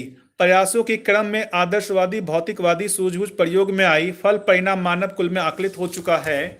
तो अब जो है बाबा जी जो है परंपरा का मूल्यांकन कर रहे हैं कि बहुत देखेंगे इस धरती पे तो कई वर्षों से ही जो है मनुष्य जो है वो न्याय, धर्म, सत्य संबंधी बातों की बातचीत करता ही रहा, उसको जानने का इच्छुक रहा ही, उसके लिए प्रयोग और प्रयास भी करते रहा। और उस क्रम में बोल रहे हैं कि दो तरीके के जो प्रयास हुए, एक आदर्शवादी प्रयास और दूसरा भौतिकवादी हुआ। इन दोनों ही प्रयोग से जो वो एक जो मानवीय व्यवस्था यहाँ पर प्रमाणित होनी थी, स्थापित होनी थी इस धरती पे, वो अभी तक नहीं हो पाया है। न्याय की अपेक्षा आज भी सर्वाधिक मानव में बनी हुई है। आज भी देखेंगे कि न्याय प्रमाणित नहीं हो पाया है इस धरती पे। मनुष्य जो है उस न्याय में नहीं जी पा रहा है, लेकिन फिर भी अपेक्षा के रूप में हम में, आप में, सब में ये बना हुआ ही है। उक्त क्रम में अस्तित्व को सहअस्तित्व के रूप में समझने के लिए, अभिव्यक्त करने के लिए प्रयास प्रस्तुत है। अब बाबा जी इस दर्शन की बात कर रहे हैं कि बाबा जी बोल रहे हैं कि ये जो अस्तित्व जो है सहअस्तित्व के रूप में समझने के लिए, अभिव्यक्त करने के लिए जो ये दर्शन है, उस दर्शन का यहाँ प्रकटन हुआ है। जो बाबा जी ने जो भी प्रयास किया है, तो वो बाबा जी को जो अस्तित्व सहअस्तित्व के रूप में समझ में आया, उसको अभिव्यक्त करने के लिए वो दूसरों तक भी जो है ये समझ में आ जाए। क्योंकि मानव जो है वो एक तरीके से देखेंगे तो वो अपने परंपरा का या शिक्षा का वो अनुसंगी करता है। तो जो भी परंपरा में ज्ञान है, उस ज्ञान के आधार पर समझ करके जीने का कोशिश करता है। तो उस अर्थ में बाबा जी ने भी प्रयास किया कि जो सहअस्तित्व की पहचान हुई उनमें, उस सहअस्तित्व को की पहचान बाकियों में भी हो पाए, इसके लिए उन्होंने इस दर्शन को प्रस्तुत किया है। अस्तित्व स्वयं सहअस्तित्व होने के आधार पर रचनाओं में विकास क्रम स्पष्ट हुआ। तो जो ये रचनाओं में विकास क्रम है, उसका आधार बाबा जी सहअस्तित्व ही बोल रहे हैं। सहअस्तित्व का मतलब ही है साथ साथ होना। हर एक इकाई जो है अपने से आगे के लिए जो है एक व्यवस्था होना, इसी को ही बाबा जी बोल रहे हैं कि यही विकास क्रम है। कुछ गड़बड़ा गया क्या? कनेक्शन चला गया था, मैं वापस जो है इसको कर दिया हूँ। होप ठीक सब है। परमाणु में विकास क्रम होना, विकास होना भी समझ में आता है। परमाणु में विकास का तात्पर्य परमाणु के गठन पूर्ण होने से है। परमाणु में विकास को जो बोल रहे हैं बाबा जी, गठन पूर्णता को ही विकास बोल रहे हैं। मानव में एक बात की चाहत बनी ही है, यथास्थिति वैभव, उसकी निरंतरता, या यह स्वाभाविक रूप में स्वीकृत है। परमाणु में अंशों का घटना बढ़ना परिणाम के स्वरूप में हम समझ चुके हैं। परिणाम का अमृत तो उसकी निरंतरता की अपेक्षा मानव में कल्पना भास आभास प्रतीति के रूप में पाया जाता है। अब जो ये बोल रहे हैं परमाणु में जो भी है गठनशील से गठन पूर्णता हुआ है, उसी को ही हम जो है परिणाम के अमृत के रूप में जो है समझने की बात कर रहे हैं। अमृत का मतलब ही होता है कि जिसकी निरंतरता हो, वापस जो है उसमें विपरीत दिशा में जाने का कोई भी उसमें क्रियाकलाप ना हो। तो जैसे ही गठनशील परमाणु गठनपूर्ण परमाणु बनता है, उसके बाद जो है उसके गठन में कोई परिवर्तन नहीं होता है। इसी को ही जो है बोल रहे हैं परिणाम का अमृतत्व। इसके लिए बहुत सारे प्रयास जो है होना भी स्वाभाविक है। सहअस्तित्ववादी विधि से यह स्पष्ट हो गया है कि विकास क्रम में अनेक रचनाएं, स्थिति, परिस्थितियां दृष्टिगोचर हो चुकी हैं। इसके मूल रूप में परमाणु ही कार्यरत रहना स्पष्ट हो चुका है। ऐसा परिणामरत परमाणु ही गठन तृप्त पद में घटित हो जाता है। इस घटना के लिए स्वाभाविक क्रिया परिणाम विधि ही है। तो वे जो बात बोल रहे हैं कि गठनशील से गठनपूर्ण परमाणु होने को ही जो है बात कर रहे हैं उसकी। और इसके लिए जो बोल रहे हैं कि वो जो स्वाभाविक क्रिया परिणाम विधि है, परिणाम विधि का मतलब ही वही है कि जहां पर जो है वो परिणाम का अमृत हो जाता है। मतलब उसके बाद जो है उसमें उसकी निरंतरता हो जाती है। एक बार गठनशील से गठनपूर्ण हो गया तो उसकी निरंतरता हो जाती है। परिणाम क्रम में परमाणुओं को भूखे और अजीर्ण पदों में समझना सहज हो गया। अब बात आती है कि ये जो परिणाम क्रम की बात कर रहे हैं, तो परिणाम किसको कह रहे हैं बाबा जी? कि पदा जो भी है गठनशील से गठनपूर्ण हो जाने को परिणाम कह रहे हैं। और गठनशील से गठनपूर्ण होने के बीच में जो और परमाणु हैं उसको परिणाम क्रम कह रहे हैं। तो और जो परमाणुएं हैं उसमें से दो तरीके के परमाणु की बात कर रहे हैं, एक भूखा और दूसरा अजीर्ण परमाणु की बात कर रहे हैं। भूखे परमाणु को जो कह रहे हैं जो अपने में और अंशों को समा लेना चाहता है। अजीर्ण परमाणु कह रहे हैं जो अपने में से कुछ परमाणु अंशों को बाहर निकालना चाह रहा है। अजीर्ण परमाणु अपने गठन में से समाहित कुछ अंशों को बहिर्गत करने के प्रयास में रहते हैं। तो सही बात है, ये बोल रहे हैं कि जो अजीर्ण परमाणु है वो अपने जो भी उसमें अंशों की संख्या है उसको अपने से बाहर निकालने के प्रयास में रहते हैं। ऐसे परमाणु विकिरणीय वैभव से संपन्न रहते हैं। अब यहां पर देखिए जो है विकिरणीयता की जो बात कर रहे हैं कि जो भी इस तरीके के परमाणु है, अजीर्ण परमाणु है, उसमें विकिरणीयता दिखती है। तो अब मैं यहां पर थोड़ा सा साइंस की भी बात करूंगा। तो जो अजीर्ण परमाणु का मतलब जो जिसमें अंशों की संख्या ज्यादा है, तो साइंस भी जो है ऐसे जैसे परमाणुओं की पहचान किया है, और वहां पर भी साइंस भी ये कह रहा होता है कि उसमें भी विकिरण हो रहा होता है। जैसे यूरेनियम है, तो यूरेनियम जो है वो जो है वो उसमें बहुत ज्यादा अंश होते हैं, 235 236 अंश होते हैं। तो वो अल्फा बीटा गामा रेडिएशन करते रहते हैं। तो वहां पर भी जो उस तरीके के अजिन परमाणु के जैसा हम लोग यहाँ देखें तो जो भारी परमाणु हैं जिसमें अंशों की संख्या ज्यादा है, वो भी जो है विकिरण क्रिया करते रहते हैं। तो बाबा जी भी ये कह रहे हैं कि जो भी परमाणु अजिन परमाणु है उसमें भी विकिरणीयता समाहित रहती है। विकिरणीयता को ऐसा समझा जा सकता है कि परमाणुओं में क्रियाशीलता सदा सदा बनाए रखता है। क्रियाशीलता के फलन में ध्वनि ताप विद्युत अपने आप निष्पन्न होता रहता है। तो विकिरणीयता को बाबा जी समझाने की कोशिश कर रहे हैं कि विकिरणीयता जो है वो परमाणु में क्रियाशीलता को सदा सदा बनाए रखता है। क्रियाशीलता के फलन में ध्वनि ताप विद्युत अपने आप निष्पन्न होता रहता है। तो ऐसे परमाणु में जो विकिरणीयता है इस आधार पर जो है उससे ध्वनि ताप विद्युत जो है अपने आप ही निष्पन्न होते रहते हैं। व्यापक वस्तु में भीगे रहने के फलस्वरूप ऊर्जा संपन्नता बल संपन्नता बनाए रखते हैं। तो ये तो पहले ही बात हो चुकी है कि व्यापक वस्तु में हर एक परमाणु अंश परमाणु जो है डूबे भीगे रहने के कारण जो है ऊर्जा संपन्न है, बल संपन्न है। यही बल संपन्नता चुंबकीय बल के रूप में गण्य होता है। तो इस बल संपन्नता को चुंबकीयता के अर्थ में बाबा जी बोल रहे हैं। अतः विकिरणीय परमाणु अपने गठन में अजीर्णता को व्यक्त किए रहते हैं, क्योंकि अपने गठन से कुछ अंशों को बहिर्गत करने का प्रयास बना ही रहता है। इस क्रम में विकिरणीयता इस प्रकार से उपार्जित हुआ रहता है कि अजीर्ण परमाणु में मध्यांशों की ओर ताप का अंतर नियोजन होता है। इसी में विद्युत भी बना ही रहता है। यही दोनों प्रक्रिया के फलस्वरूप विकिरणीयता प्रकट रहती है। जो यहाँ पर जो है रीजन दे रहे हैं कि देखिए जो विकिरणीयता का जो आधार जो है ये कह रहे हैं कि जो जो अजीर्ण परमाणु है तो उसमें मध्यांशों की ओर जो है ताप का अंतर नियोजन होता रहता है, और वही जो अंतर नियोजन होने के कारण जो है उस मध्यांश से विकिरणीयता प्रकट होती है। साइंस भी यहाँ पर जो विकिरणीयता की बात करता है, जो यूरेनियम है, जो वहां से जो अल्फा बीटा गामा रेडिएशन निकलते हैं वो भी बता रहा है कि नाभिक से ही जो है ये रेडिएशंस निकलते हैं।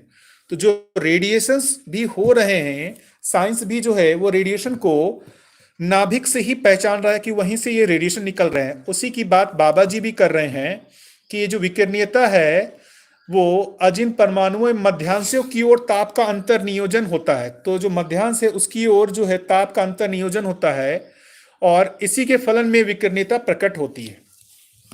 भूखे परमाणु की अब बात कर रहे हैं। भूखे परमाणु में कुछ और अंशों को अपने में समा लेने की संभावना बनी ही रहती है, इसलिए भूखे परमाणु नाम है।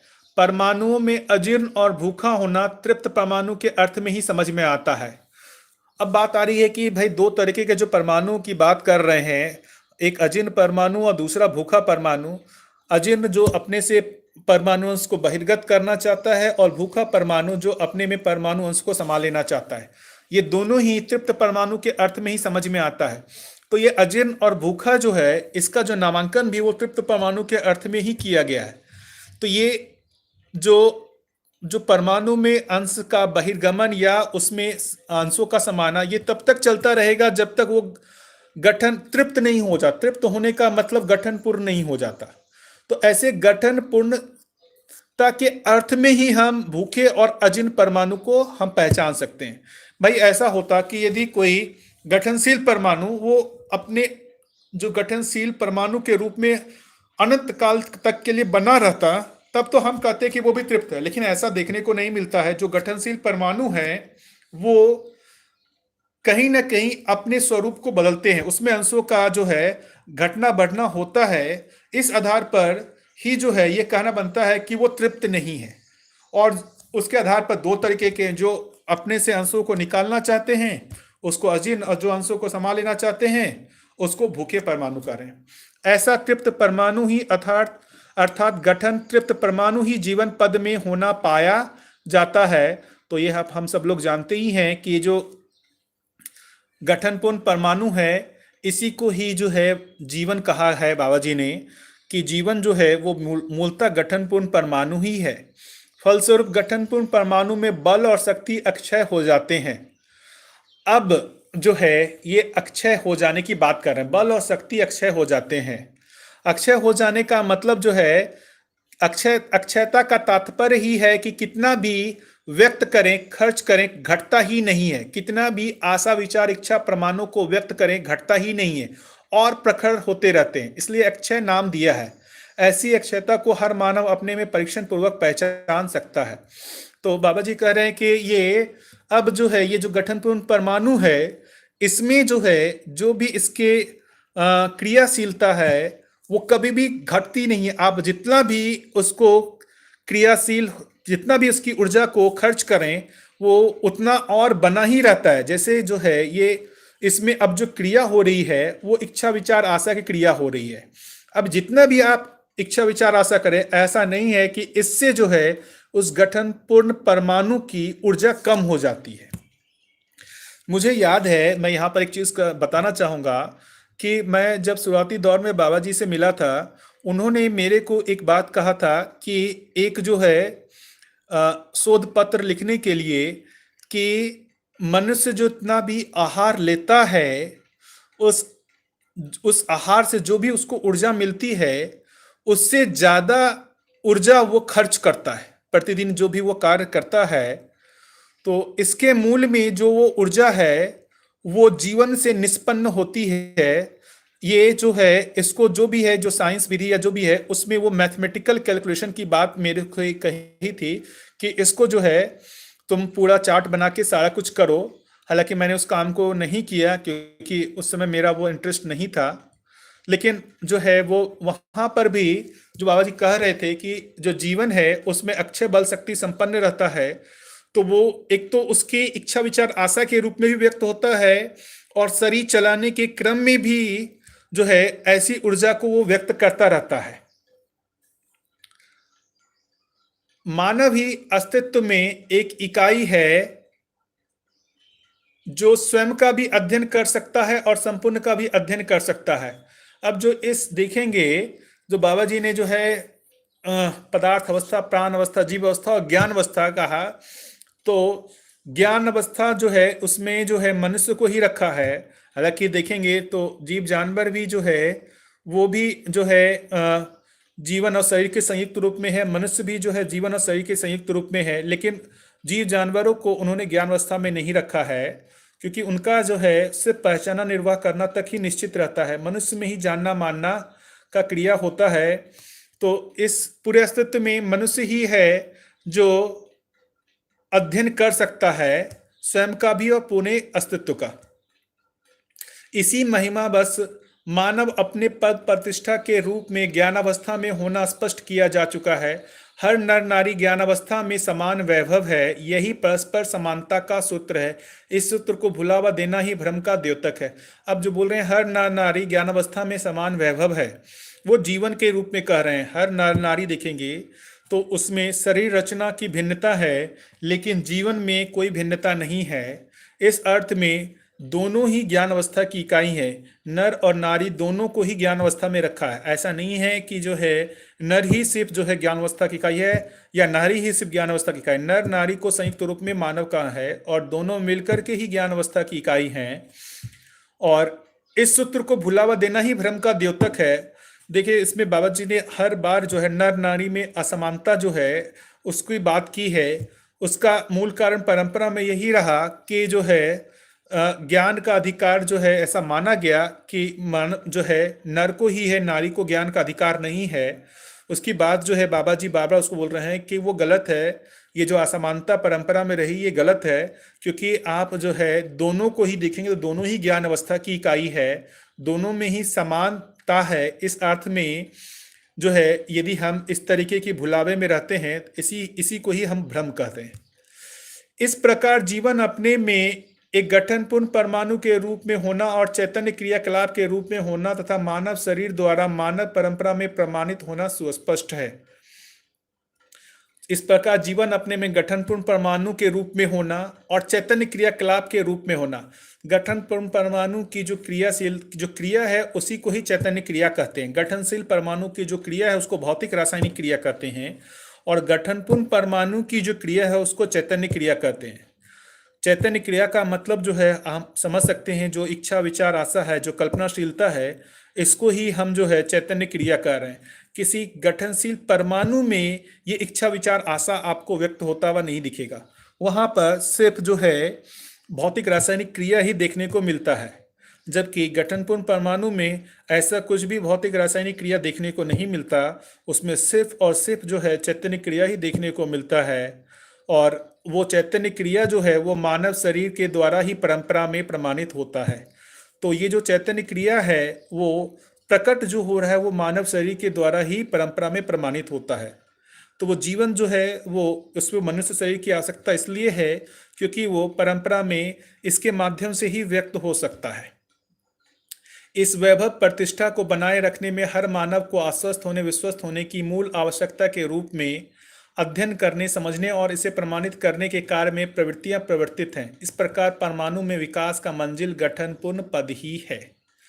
तो इस बोल रहे हैं कि इसी के अर्थ में ही जो इस वैभव प्रतिष्ठा को बनाए रखने में हर मानव को आश्वस्त होने विश्वस्त होने की मूल आवश्यकता के रूप में अध्ययन करने, समझने और इसे प्रमाणित करने के कार्य में प्रवृत्तियां प्रवर्तित हैं। तो आप हम सब जो हैं वो देख ही रहे हैं कि इस ज्ञान अवस्था की इकाई होने के कारण ही जो है हम समझने और इसको जीने और प्रमाणित करने के कार्य में प्रवृत्त हैं। इस प्रकार परमाणु में विकास का मंजिल गठनपूर्ण पद ही है, ऐसा यहाँ जो है बाबा जी कह रहे हैं। और अभी आगे के जो पैराग्राफ हैं उसके लिए जो है अपने पास अभी समय नहीं है, तो मैं इससे आगे जो है कल जो है स्टार्ट करूँगा। और कुछ कुछ एनारोबिक रेस्पिरेशन हमेशा चलता ही रहता है बीचों में, जिससे और भी कुछ लोगों के जो कुछ प्रश्न हैं मैं उसको ठीक से पढ़ लूँगा और इसको पढ़ने के बाद जो है कल जितना भी हो सकता है उसको डिस्कशन करेंगे। एक बात तो देखिए मैं क्लियर कर देना चाहता हूँ कि भाई मैं भी अध्ययन क्रम में ही हूँ और मैं किसी फाइनल निष्कर्ष पे अभी तक नहीं पहुँचा हूँ। मैं भी शोध कर रहा हूँ, मैं भी अध्ययन कर रहा हूँ। इस अध्ययन क्रम में मैंने जितना कुछ जो है दर्शन को समझा है, जो साइंस से पुराना साइंस को भी पढ़ा ही है, उससे जितना समझा है उसमें तर्क विधि से भी जो है समझने की कोशिश कर रहा हूँ। तो ये कोई भी अभी मेरा जो भी निष्कर्ष है वो कोई एक फाइनल निष्कर्ष है, मैं खुद के लिए भी नहीं मानता हूँ। और ये सिर्फ जो है हम लोग आपस में एक चर्चा कर रहे हैं कि इससे हम लोगों में आपस में संवाद हो सके, इसके लिए ही है। तो इसलिए मैं खुद को अपना जो भी निष्कर्ष है उसको अंतिम निष्कर्ष नहीं माना हूँ। इसलिए मेरा कोई हठ नहीं है, चाहे जितने भी जो है कि बीज हैं या भुने हुए बीज हैं, इसमें जो भी है ऐसा अभी जो है अपन ने समझा है। हो सकता है आगे जो है और भी अध्ययन होगा तो उसमें से निष्कर्ष जो है वो बदल सकते हैं। ठीक है भैया जी लोग, सब लोगों को नमस्कार, कल सुबह मिलते हैं।